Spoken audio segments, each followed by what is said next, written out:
I've shared with you guys before a little bit about how we came into this walk or this path. And it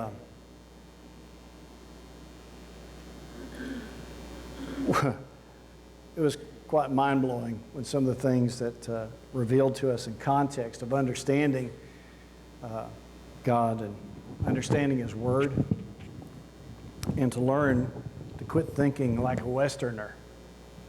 That's the hard part. I had to remember that this wasn't written to us, we're Gentiles, but it was written for us. And so when we come to the text, our perspective is colored by our upbringing, whether that be our church, whether that be the culture in which we live in.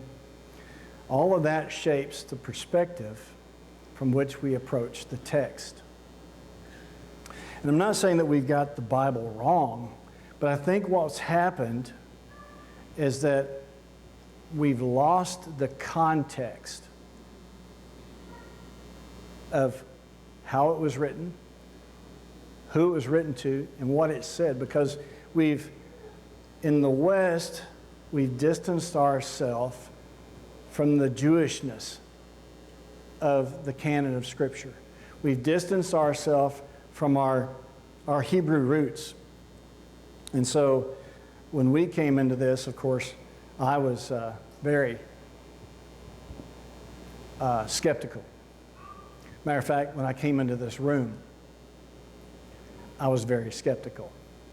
Now, we had been live streaming with someone that we have a mutual friend, and this guy named Bill Cloud in East Tennessee. And we'd been live streaming with him, learned a lot under Bill. But also there's been other things that preceded that. But I remember coming into this room because she said, there is a place that's local that we could go to. And I was pretty comfortable being on the couch. And was learning a lot. Didn't want to upset my apple cart. Didn't want to have to do something out of my norm, my comfortability. So she kept on about it. I said, well, all right. So the first time the chairs were over here, they were kind of together, and there were chairs over here and chairs over here, and we sit right over there. And I said, we're going to come, and we're going to listen, and we're not going to get involved. How'd that work out for you? Yeah, right. It's like, and Steve keeps sharing the scene from The Chosen, where I guess it's Andrew or Philip brings the knife to Yeshua, who's, played by Jonathan Rumi, and he takes the knife and he goes, that's nice, and throws it in the lake, right? Steve says, you got to quit making knives, because he keeps throwing them in the lake, right? And so we came and said, and actually Pastor Scott was here the first time, and I listened to him, and we were familiar with Pastor Scott because we had watched on Facebook and through the website. But then the second week, Steve got up. Steve's presentation style a little bit different. And I remember Steve said a couple of things, and Becky just looks at me because she could feel I was just seething a little bit, bubbling, going, what did he mean by that? I was about to be ready to be a thug, right? So, but as we've been here, the more I see our pastor's heart. He wants us to engage and experience the very presence of God in this place. And I thank God for him. So when he asked me to do this, I said, are you sure? And he said, well, I was right about the singing thing, wasn't I? So, okay. So here I am today. But I wanted to talk with you today about the thing that kind of got my attention those years ago. Wow, it's been 7, 8 years ago, I guess now, when I was introduced to the topic that I'm going to talk about today. And when I came to the realization of some truth that was truth in context, is kind of like, wow, wait a minute, you mean that's been there the whole time? You've been, you feel like, all of a sudden you feel like you've been lied to or feel that led astray. No. They were just not aware. But they will be. They will be. Because he's doing this, right? He's bringing Steve. I've seen Steve do this multiple times. He's doing this. Not only is he bringing his people and us into this alignment of one. Yeshua said, I have sheep in other fold that I must bring along. So, he's doing this. He's doing this with our fellow Jewish people in Israel who have not yet confessed that Yeshua is Messiah, but they will. They'll see it. But he's also bringing us along who spent all this time over here getting religion poured into us, right? Distancing ourselves from the words of the text that it was meant by the very words of God spoken from his mouth. But we distance ourselves. But what's he doing? He's also taking that group over here and he's going, yeah, I'm going to bend your thinking a little bit. I'm going to reorganize your thoughts. I'm going to change the way you see my text, and I'm going to change the way you follow me. So, with that in mind, I want to talk just briefly, if I can. I'm very verbose. I want to talk about, real quickly, Greek or Western thought versus Eastern thought. And when I say Eastern, I'm talking about Oriental, Asian. I'm talking about Middle Eastern, obviously. I'm talking about even native Indian of the South and Central America, and to a degree, Native Americans here. As Westerners, we want information about God, right? We like words in definition and proposition. Words that clearly define and explain. That's what we like. We're abstract thinkers.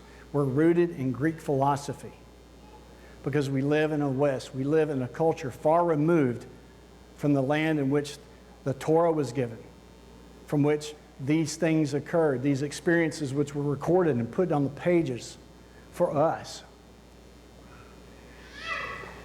The Easterner, however, doesn't want to know about God. They want to know God.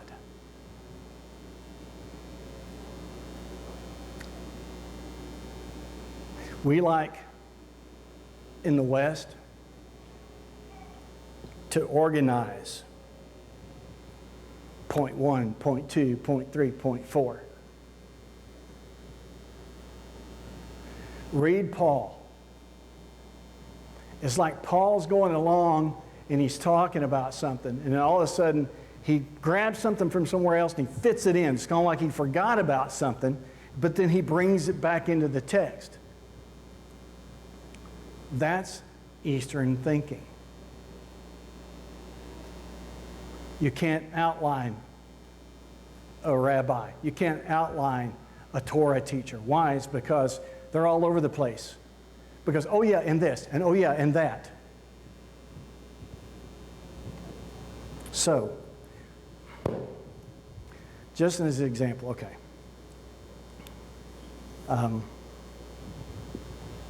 So I'm going to ask you, a lot of times I learn by participating. I learn by doing. Maybe that's because I'm not left brain, right brain enough. I don't know. Ladies have right brain, left brain thing because while she's doing something, she's thinking of other things I need to be doing, right? So They're operating in both hemispheres.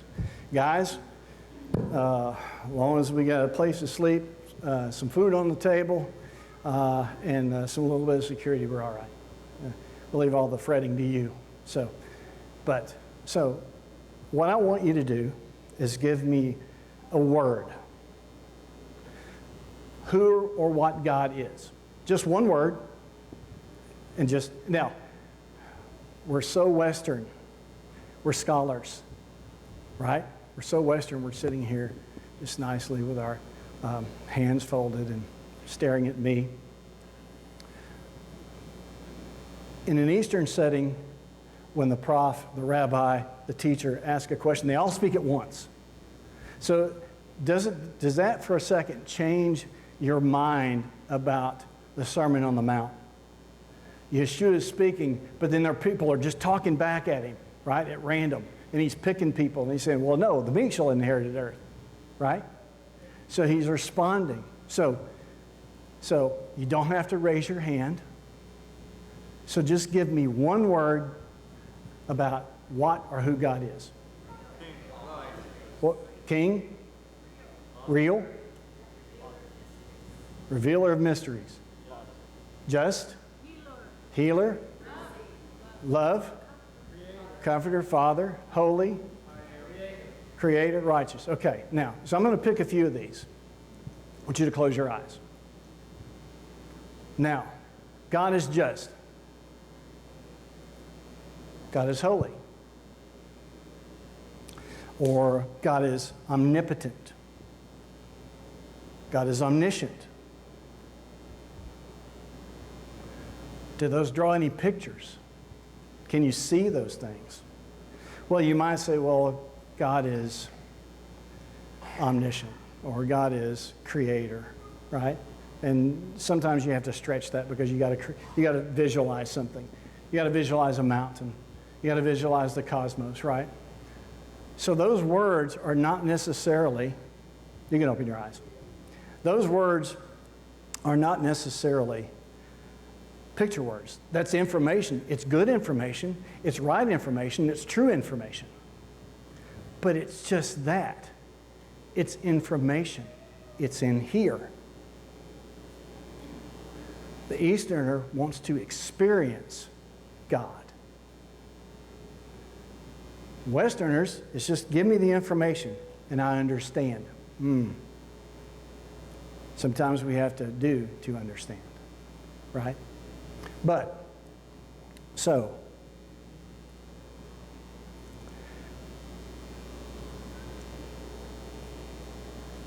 can the devil say God is holy? Does he know that? You bet.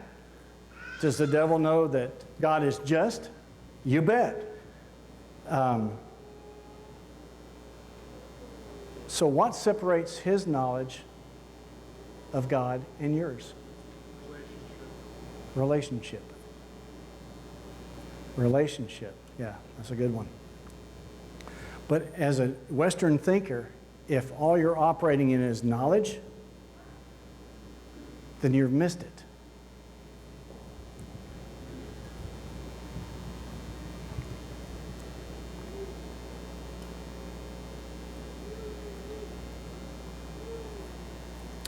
As a result of Western or Greek thinking, it's that you don't have to make a value commitment to the information. Why? It's just information. It never gets past here a lot of times. And so what we have to learn to do is to be Eastern in our thinking. Somebody look up Mark 4:24.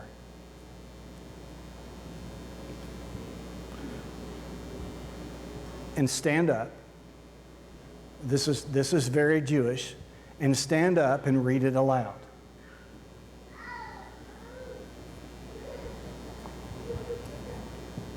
Just the first part. And he said to them, take heed what you hear. Stop. Read that again. He said to them, take heed what you hear. Read that again. Take heed what you hear. Right there. Okay. Now in the Greek, thank you, Scott.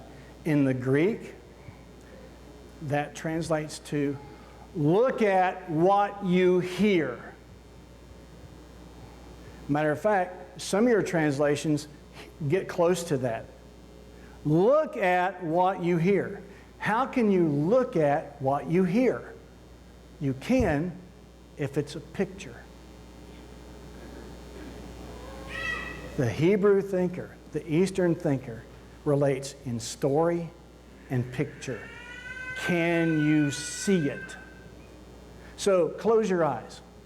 One more time for me. Close your eyes, and I'm going to say these things. God is my rock. God is my fortress. God is my shield. God is my nursing mother. Can you see it? Do you see images? Can you see it? That's classic Hebrew. Can you see it? That's why we miss so much from the text, is we don't know how to approach the text. We have a Western perspective.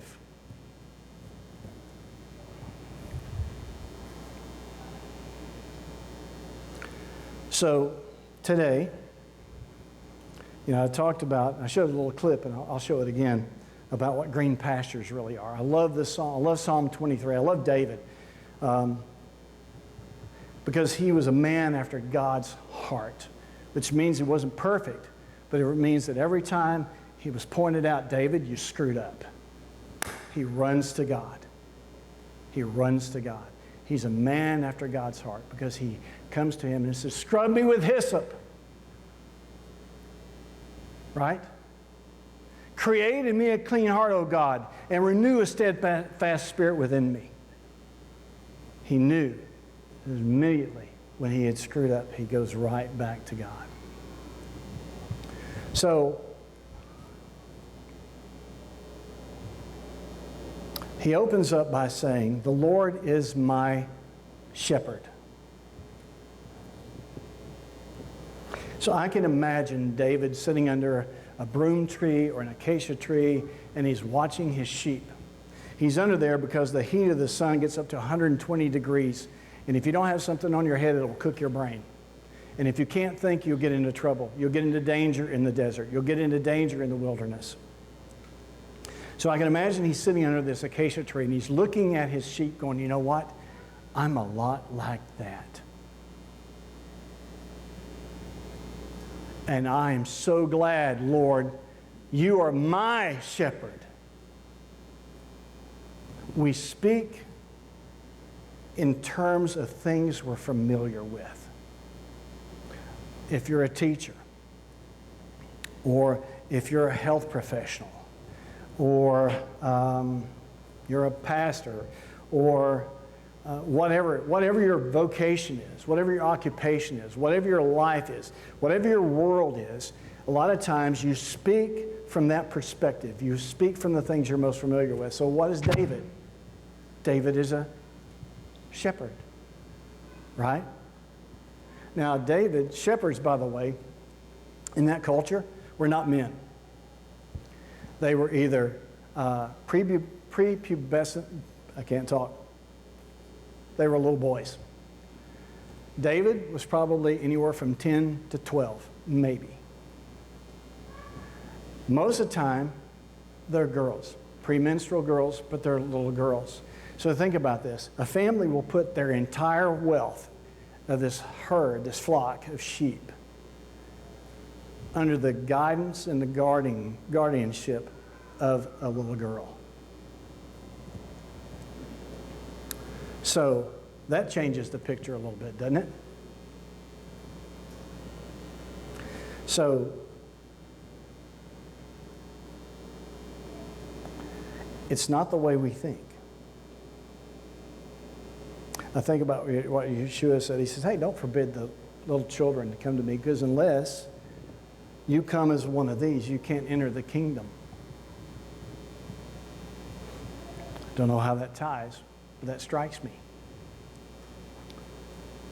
So these shepherd girls, or these little boys, are leading the family's wealth. Not in green pastures as we think. Hey, Kim, show that first slide. This one, in our West, when we hear green pastures, the Lord makes me to lie down. First of all, I see those sheep that are lying down. Sheep are very skittish. They don't lie down easily. Matter of fact, something spooks them. Something could spook one sheep. The whole flock gets up and runs. They don't even know why they're running. They just get up and run. Why? It's because that sheep,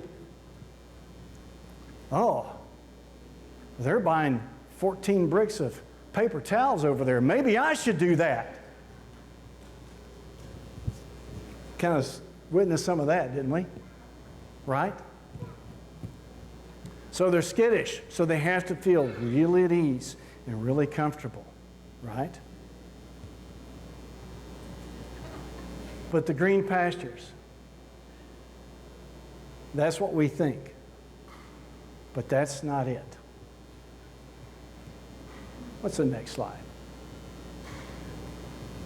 That's green pastures. Now, this slide is not necessarily accurate. This would be a young boy, a little girl. That's green pastures. Now, you see down there, that's more of the farmland, right? That's the land of honey. Why? Because honeybees make honey, right? This is the land of milk up here. Why? Goats give milk, right? So when God says, I'm going to give you a land of milk and honey, that's what he's talking about. It's not what we think. If we go back to the other slide, we think that is the land of milk and honey. So this changes the picture a little bit, doesn't it? This changes the perspective a little bit. So, if the Lord is our shepherd, shouldn't we know what qualifies him to be our shepherd? Are you just going to follow anybody? Or do you need to know something first? What are the responsibilities of a shepherd? If I'm going to say, hey, he's my shepherd, shouldn't I know something about him? Shouldn't I know something about his responsibility or what he does? I think I probably should. Now, if you're a Westerner, you want to sit there with your tablet and you want to make all your points. Where the Easterner says, no, I want to experience what this means. What does this mean to be a shepherd? I want to look at it from that lens. You can have your little abstract thoughts over here, but I want to experience what this means. So, I want to show you, I hope you can see it. I want to show you, this is the snippet of video that I was in Lifeway Christian stores. And I walked in there and I said, I want something more. I'm tired of milk toast. I'm tired of somebody handing me a quarterly and we get together and talk about it while we're stuffing donuts in our head and drinking coffee. I want something substantial. And he goes, you ever heard of a guy named RVL? And I said, I have no idea who you're talking about. So he pulls this YouTube snippet up and he hands me his phone and he goes, watch this. This changed everything. It's kind of like, what? That's crazy. I've never heard that in my church. I've heard the other picture in my church. So, what's this little snippet?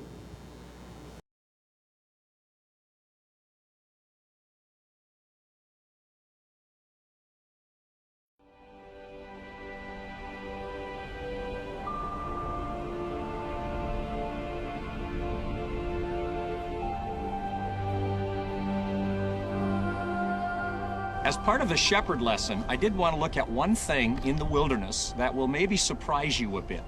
Believe it or not, this is called wilderness, midbar, but it's also called green pastures. Now, when you take a Westerner here the first time and you look at this, you find people say, well, I don't know that I can go there, because the Psalm 23, the Lord leads me into green pastures, has been pictured as belly-deep alfalfa. Well, you haven't seen any belly-deep alfalfa. And from biblical time to today, it's rare to see a flock in the farm country. There isn't a lot of farm country in this culture, and so farmers kept the shepherds out as much as they could. Maybe they would come in a little bit after the harvest to glean what was left, but you don't want sheep where you can farm. This is the land of the shepherd. Right on the hillside across from us, you can see those grazing trails, cut there by sheep maybe as long ago as Abraham's time. They're spaced so that an animal on one path and an animal on another can reach right to the middle between them. That determines the distance, so you can graze an entire hillside. And the shepherds lead their sheep across that hillside slowly, grazing what's there. Now, you look at it from here and you say, what's there? In fact, I remember my first impression. I woke up one morning, I was sleeping out in the wilderness, and I remember waking up, watching a flock of sheep on a hillside like this, and my feeling was, what are those, rock-eating sheep? I mean, what do they eat? How can you call this green pastures? Well, the answer is, there's a small amount of moisture present here. They get a little bit of rain every year. Not much, but a little.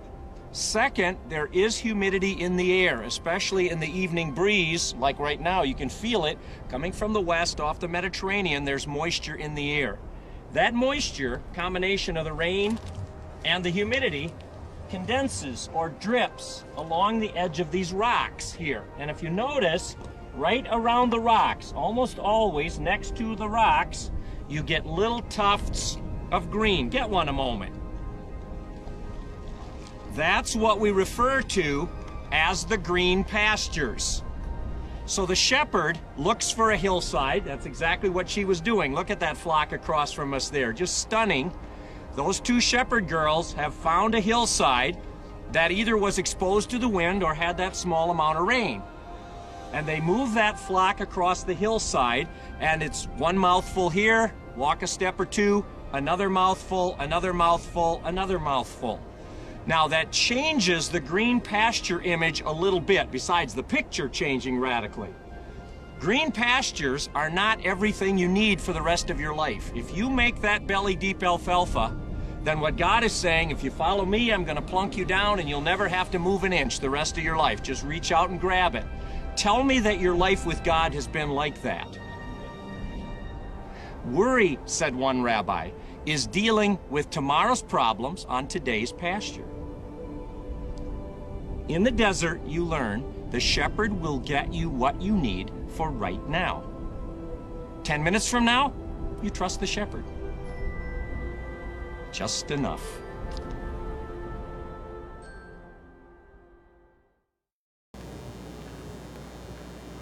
Radically changes the image of what green pastures is.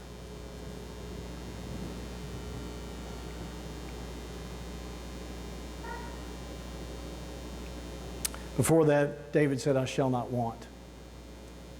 In other words, I'm not going to be in any kind of lack because, as he was saying, I can count on the shepherd because the shepherd knows. The shepherd knows what I need. The shepherd's going to lead me. All right? So the shepherd knows that you're not going to be insufficient for what you need. Now, we have a lot of wants. A lot of times we approach God with our list. But he will always meet your need. He'll meet you at your point of need. So you won't be in lack.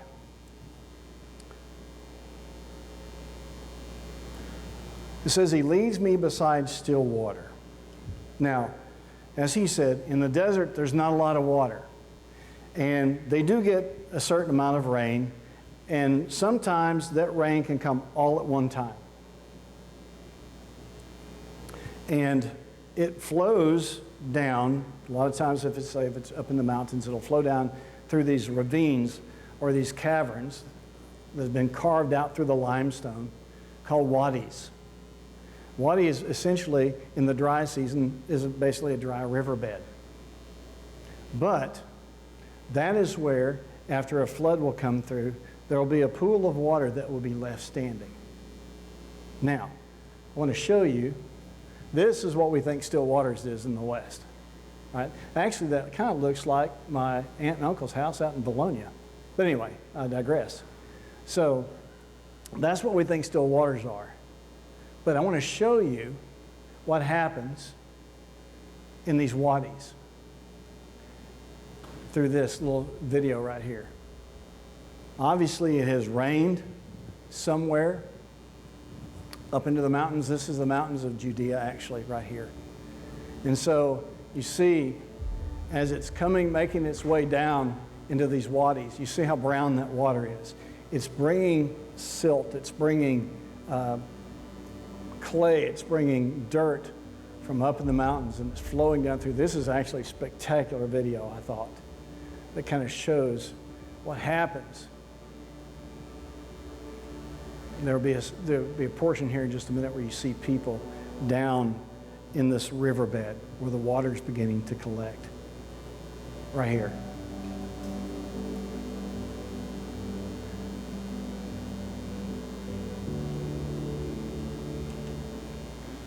So,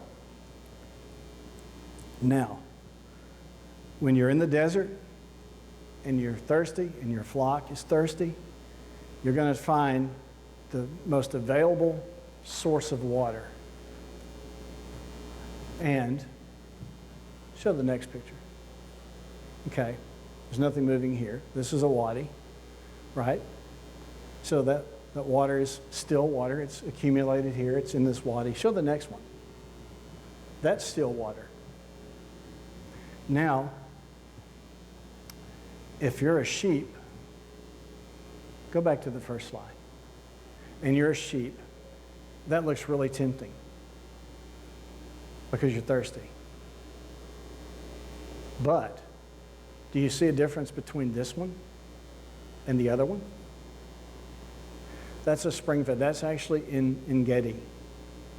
That's a spring-fed wadi. That's still water. Now, if you're a sheep, you don't know the difference.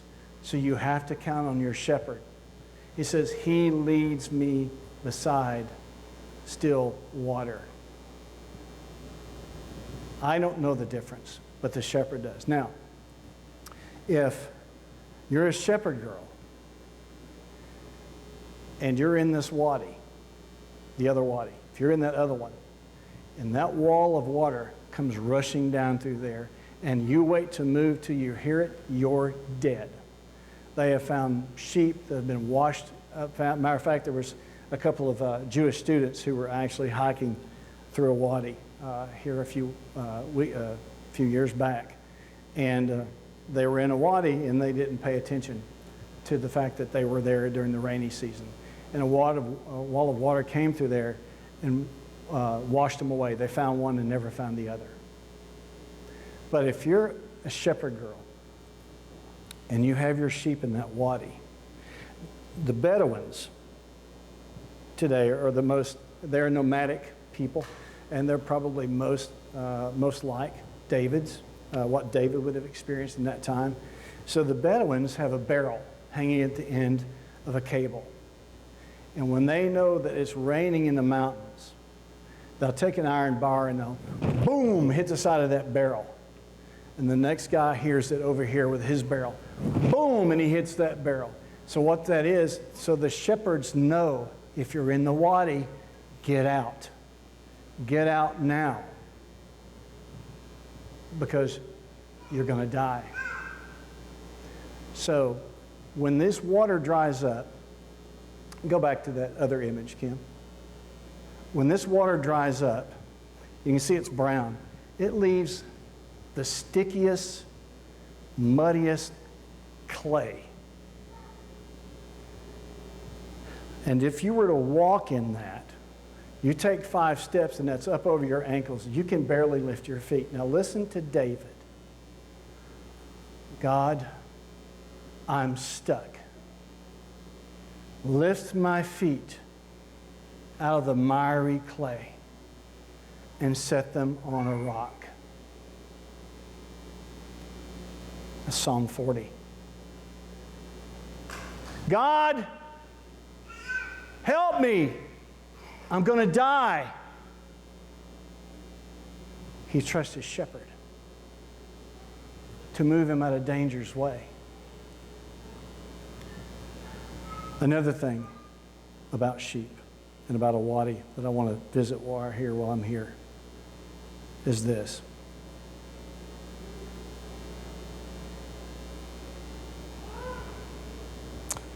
A shepherd could be on the top of that canyon, and maybe this could be a little bit lower, and the sheep on the other side, and it begins to get dark. And if she were to call those sheep will respond. They will go right toward the shepherd's voice, even if it means that they plunge to their death. Why? It's because they're committed to listening to their shepherd's voice and following her voice only. Are we that committed to listening and following the voice of our shepherd? That it means it might cost everything?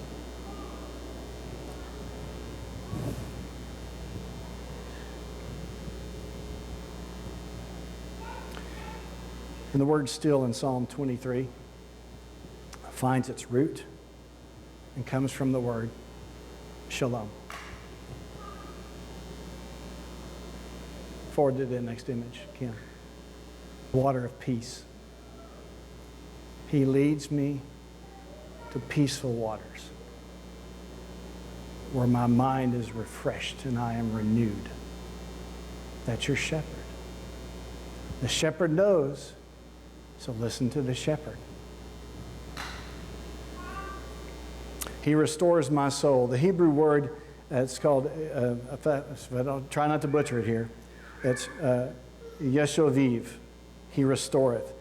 Comes from the root word shuv. And we know what that means, right?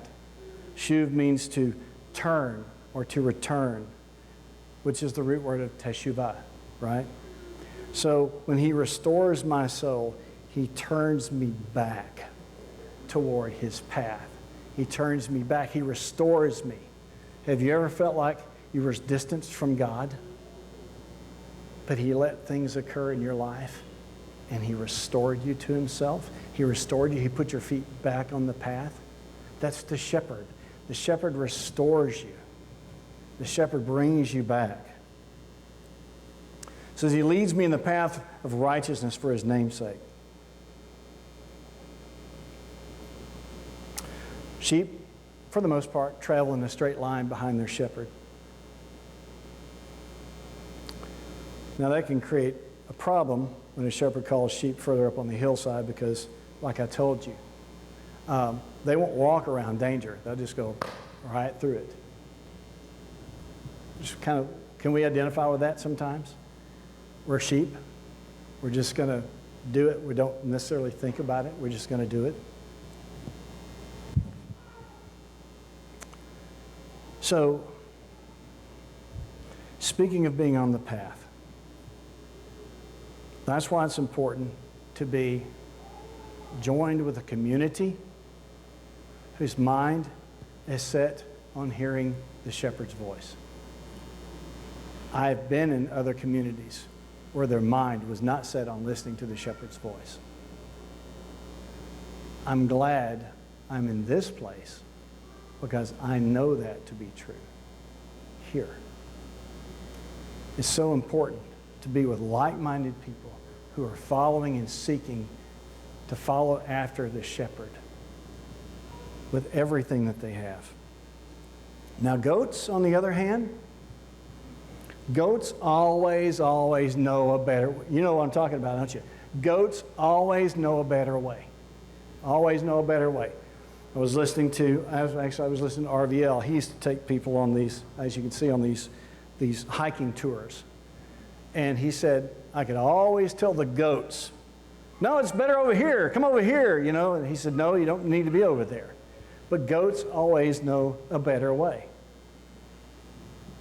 Don't they? Go to the next one.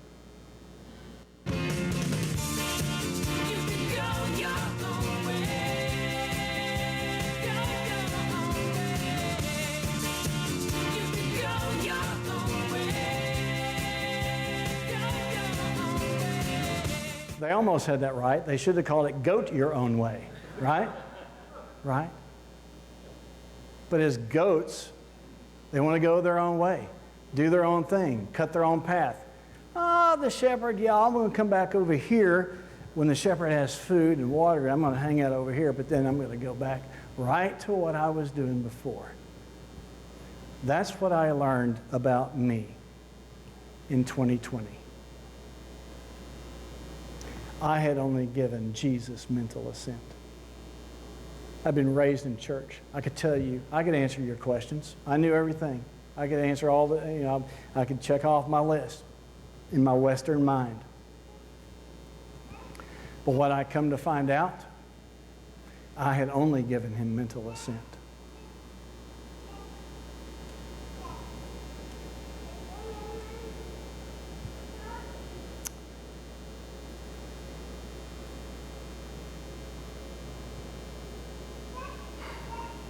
I never allowed him to be Lord. Lord is him being my shepherd. My shepherd. And it's always my. When they speak in terms of my God, my rock, my fortress, my shield, my strong tower, it's always my. The word Elohai means my God. The Lord is my God. He's Elohai. I never allowed him to be my God. I had my ticket punched, so I thought, to escape the flames. I got mine, you go get yours. We're good. An hour and I'm done. I don't have to think about this till next Sunday. Maybe Wednesday night.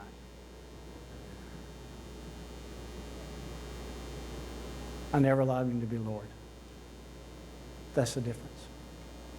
My salvation, your salvation, is good. We have a promise that goes with that we'll dwell in the house of the Lord forever. But your salvation is not for you alone. He has saved you. Why? So that other people know that there is a God. That they see it in your life. They see it in your life experiences and how you walk that out. Do you follow the shepherd? Or you go to your own way? Now, the shepherd, when they lead their flock, this is totally incorrect. It's very Western. We have probably a blonde-headed, blue-eyed Jesus there. And that is not green pastures. There are very little trees. There's maybe an occasional broom tree or an arara bush. But there's not those trees. But when the shepherd leads, the shepherd is probably 200 feet out ahead of the flock. And the shepherd is calling to the flock, and the flock is listening and responding and following the shepherd's voice. As a matter of fact, 3 shepherds can put their sheep into a sheepfold. You can have 500 sheep. And in the morning, that shepherd girl or that shepherd boy can go out, I don't know, some distance away, 7,500 feet out from that fold, and call to their sheep. And only their sheep will follow, will respond. Because they've learned the shepherd's voice. Have we learned the shepherd's voice? Because I'm going to tell you, there are shepherds here, and not in this place. I'm just saying there are shepherds in the world, and shepherds coming. He says, even the elect could be deceived. Do we know that we know that we know the shepherd's voice? And I'm telling you, and I'm talking to me, Tony, if you don't know the shepherd's voice, you put your nose in this book and don't you move till you know you hear the shepherd's voice. You can recognize that shepherd when he calls, that you're not going to follow another because, Sam, they won't follow another shepherd.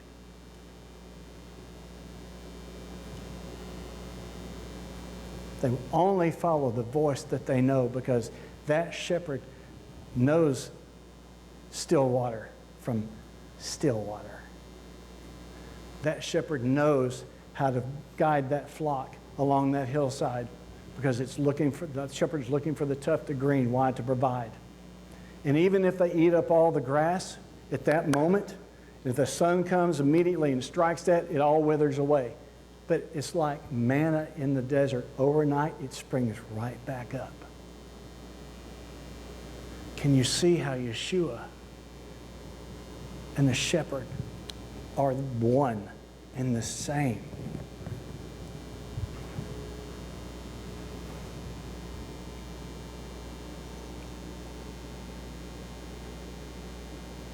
Now,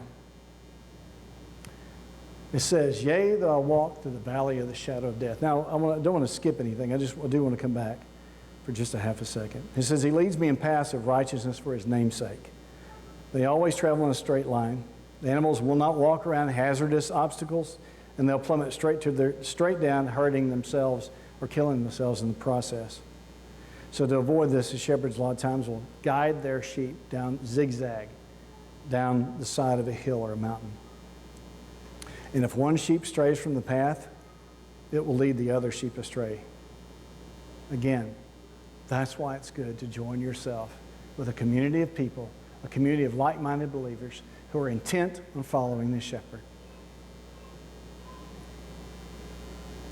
Yea, though I walk through the valley of the shadow of death, I will fear no evil, for you with me. Now, of death is a translator's addition.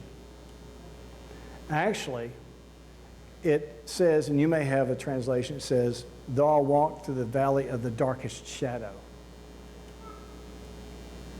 So, we've seen what the valley, the wadi, looks like. You don't want to be in the wadi at sundown. When the shadows come, that's the way the Eastern, that's the way these shepherds look at it. When the shadows come. Now I told you that the shepherd leads the sheep. They could be a couple hundred feet ahead talking to the sheep. The sheep are following after the shepherd, listening to the shepherd's voice. But when the shadows come, the shepherds begin to start falling back till they gradually find themselves in the middle of the flock as the shadows come. And the shepherd's continually talking. Talk. Why? It's because the sheep, as the shadows come, need to be able to be comforted by hearing the shepherd's voice. That's why David is saying, I will fear nothing out there. Why? It's because you're right here and I can hear you talking to me.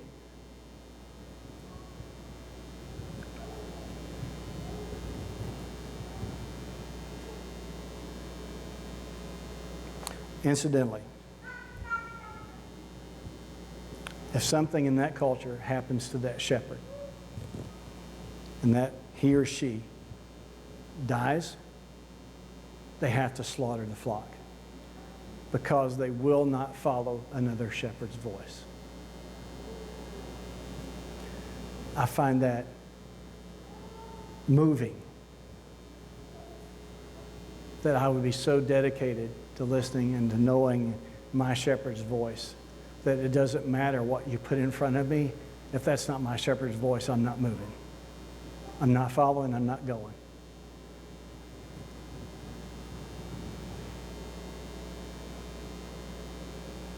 Thy rod and thy staff, they comforted me. Both day and night, shepherds need to defend their sheep from predators. Using a rod, they attack the unwelcome animal to keep it from hurting their flocks. And if a sheep wanders off, the shepherd's staff is used to gently nudge the animal back to safety. You prepare a table before me in the presence of my enemies. Bedouin hospitality is probably the closest thing today that we can think of that shows us what that looks like. A Bedouin, if you show up, you and 50 of your closest friends, to a Bedouin, they'll give you your last, they will starve to death and give you the last bit of flour that they have. And they'll guard you from attacks. They'll die first.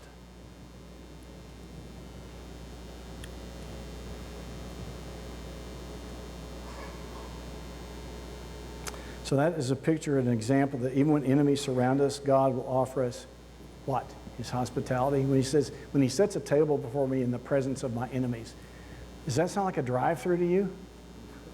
No. Why? You sit at the table. Why? It's because you're not in a hurry. Yeshua said, when he's talking to the church at Ephesus, behold, I stand at the door and knock. If any man hear my voice and open the door, I'll come in and dine with him. I'll come in and sit at the table with him. That's where family happens. So, if he's setting a table, we don't need to be in a hurry. We don't need to be afraid. Why?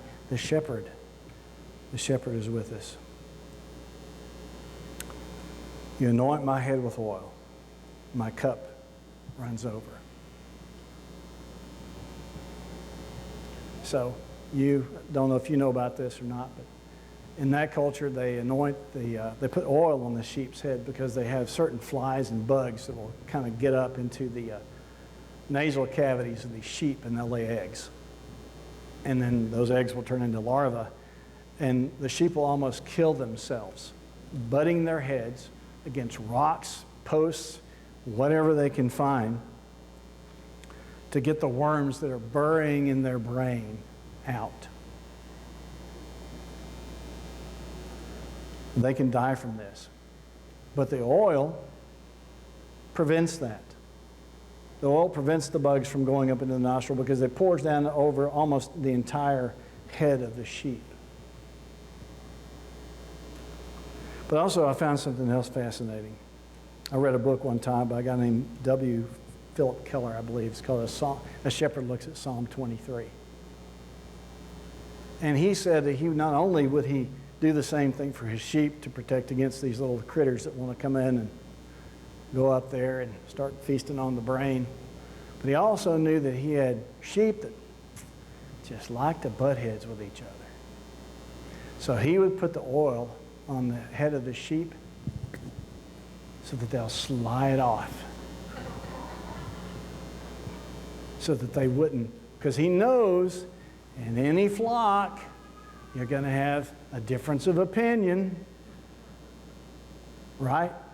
But he puts oil on the head of the sheep so that it's only just a glancing blow, and we'll be okay once we find our place back in the flock, right?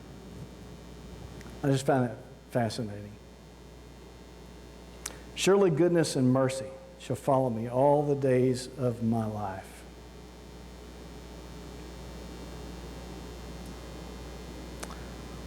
Follow.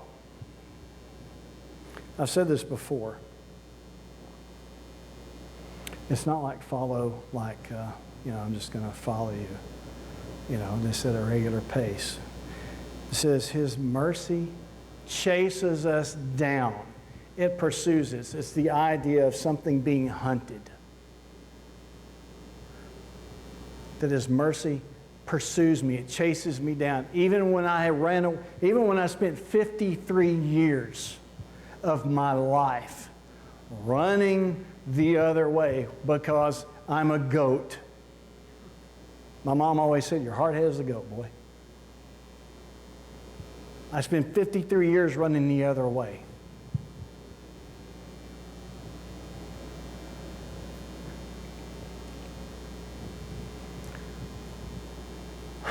But he chased me down. And I'm so glad that he did. I will dwell in the house of the Lord forever. Yielding to the love of God causes you, it caused me to return to the house of God, to the house of the Lord. So I want to leave something I want to leave a question here, and I'm going to close. It's only really one closing, like Steve says, and it's very late.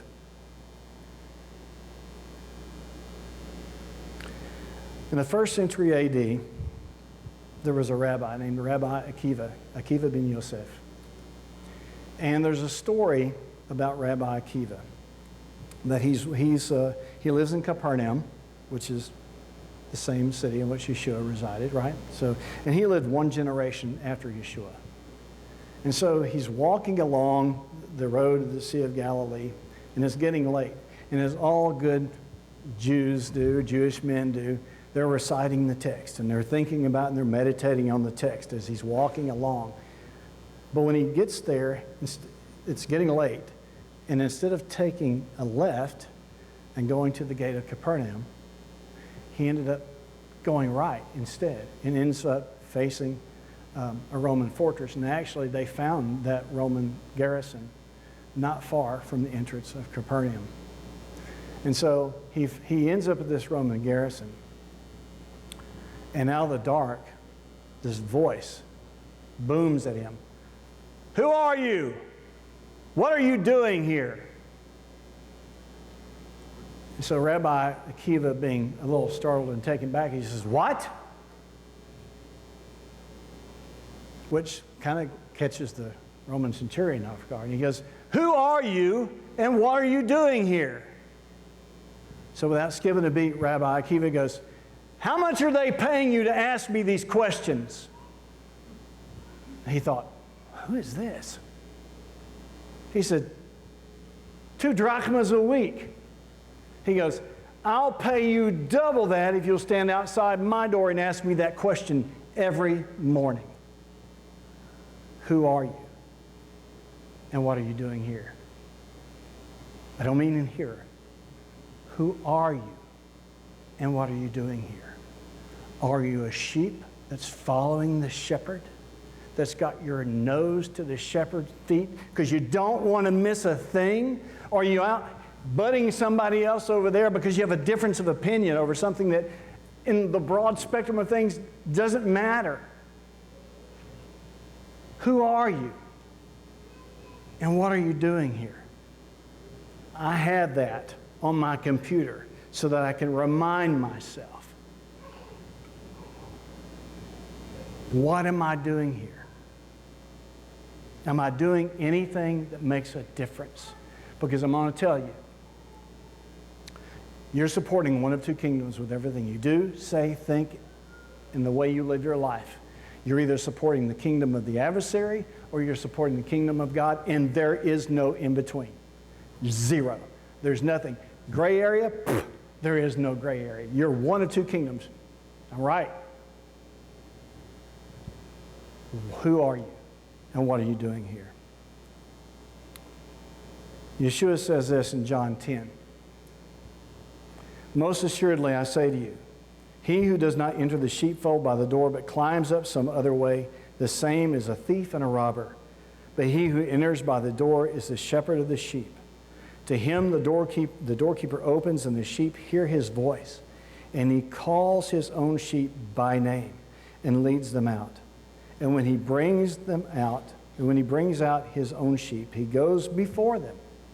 And the sheep follow him, for they know his voice. Yet they will by no means follow a stranger, but will flee from him, for they do not know the voice of the strangers. And Deuteronomy 31 says this, and the Lord, he is the one who goes before you. In this text, just the verse before this, Moses is conveying what God gave him to talk to Joshua about, saying, hey, don't worry about it. You're about to lead these people into this land, but don't worry. I got you. I'm with you. Don't be afraid. Haven't I commanded you to be courageous? So right before that, that's what's being said. And the Lord, he is the one who goes before you. He will be with you. He will not leave you nor forsake you. Do not fear nor be dismayed. God is faithful and true, and he will uphold his word. I gave you the example of the blood. When Abraham split those animals in half and he walked through the blood, he made the covenant. He will never forsake you. He'll never leave you. So the question I pose myself is the Lord my shepherd? Am I doing everything that I can do to hear his voice, to be familiar with his voice? Because there are other voices coming that are already here. So after any kind of teaching, a Western preacher or someone who stands there and speaks asks you, do you believe this? But an Eastern rabbi asks you this: will you practice this? It's not only about believing. The demons believe the things about Yeshua that I talked about, that he is holy and just and righteous. But they don't call him Lord. He's my rock. He's my shepherd. Father, I thank you for the example, Lord, that you put in David's heart to talk about the shepherd. Lord, and I pray that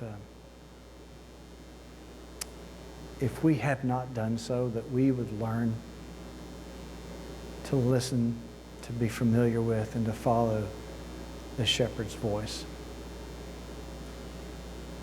And if we don't know the shepherd,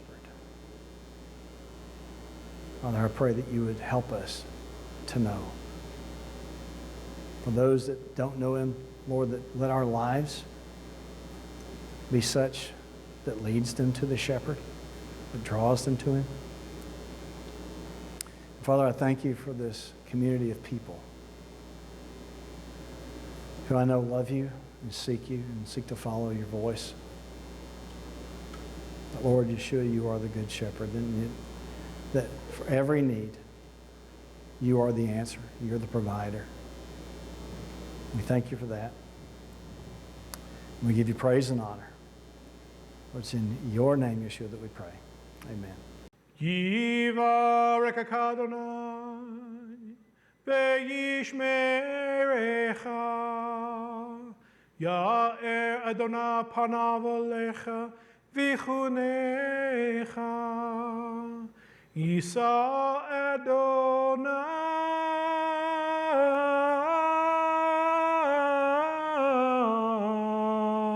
panav alecha v'yasem lecha Shalom. When in the Central Arkansas area, we would like to invite you to join us in person. Shabbat service begins at 1 p.m. each Saturday, with Oneg at 3 p.m. and Torah study at 4 p.m. All service times are Central Standard Time. Thanks for watching.